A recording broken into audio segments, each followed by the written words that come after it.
Welcome to the second funnel deadline under the Golden Dome update. This week marked the second legislative funnel deadline. That means a bill has to pass one chamber and a committee in the other chamber to remain alive, unless it is an appropriations or a ways and means bill.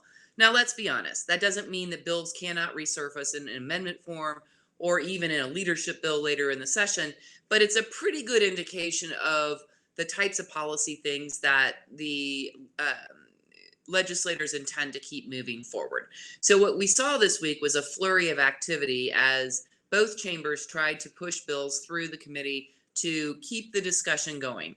We know many of those bills are works in progress and will continue to work on them, but this was necessary so that they could continue to have that discussion. So moving forward, what we're going to see is an awful lot of floor debate.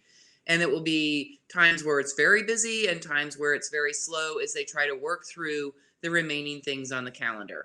Also this week, we anticipate receiving the House Republican budget targets, which will kind of start that budget process. Senate Republicans have already put theirs out there.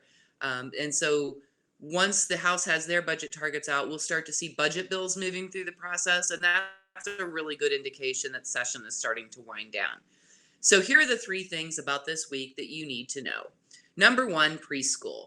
After several years and probably 90 plus subcommittees, or at least it felt that way, a bill that will allow 5-year-olds, young 5-year-olds, to count with respect to the weighting if they attend 4-year-old preschool has finally passed almost every hurdle to becoming law. This bill is passed out of the Senate Education Committee after previously having passed the House. It's a 3-year pilot project, which was done largely to control how much money this bill would cost and also to see how many students took advantage of it. But this has been a priority of ours to provide expanded access. And so we're really excited to see this move forward. Number two, the supplemental appropriations bill for school districts. This has been a discussion since the very beginning of the legislative session.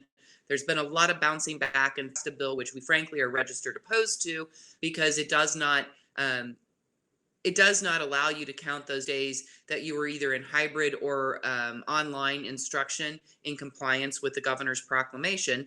The Senate Education Committee today did a strike after amendment. That means they basically start from scratch and put in language that says that any days that you were in compliance with either in-person, hybrid, or an approved waiver to go online from July 1 of 2020 to January 29th of 2021, you will be able to count those days for purposes of calculating a qualified instruction supplemental payment. This is designed to help districts deal with some of those unanticipated budget costs that they incurred because of all of the extra things you had to do to return to school starting in the fall. So the maximum that you'll be able to get is $60 per pupil, with $1 of that being transferred directly to the AEAs. The second part of the bill, and this has been something we've been working on since last fall, was dealing with the enrollment decline that we saw in preschool. And so this bill, the amendment that they adopted today in Senate Education, puts together a framework for districts to be able to request financial assistance from the School Budget Review Committee if their enrollment dipped in 2020 and then pops back up to what we consider to be normal enrollment in the next school year, so the 2021-22 school year. We anticipate that that will be paid for out of federal funds. The governor has some discretionary funds for early childhood education. So it's great to see that the Senate understands that every district should be treated equally when it comes to helping cover those costs. And number two, putting in place a mechanism that will help you deal with the enrollment issue that could occur coming this fall with respect to preschool. The last thing is the one bad news item on the list, and that is the Senate Education Committee did approve House File 813, which establishes a new charter school statute that allows for a private model that doesn't go through the school board. Obviously, we're still opposed to that, and we continue to talk about that. At this point, our focus is going to be on what kind of amendments can we do to ensure that there's the appropriate protection of the staff and the students working in a charter school, as well as transparency so the public knows what's going on. So the next step for that bill is going to be debate on the Senate floor. My gut tells me they're not going to amend it and they will send it straight to the governor, but our discussions with legislators have said that they're willing to address some of these issues in another vehicle. So we'll continue to work on that.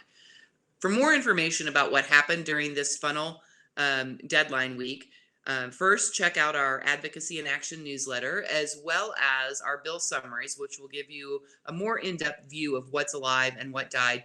And secondly, on Friday, you will receive an email, and if you've subscribed, you'll get the update on our second funnel podcast, which will dive in a little deeper on some of the issues that happened in this past week. So with that, I appreciate all the advocacy and work that you've done. Our attention in the future is going to be focused on floor debate and trying to make sure that the things that we want to pass do and the things that we don't want to pass don't.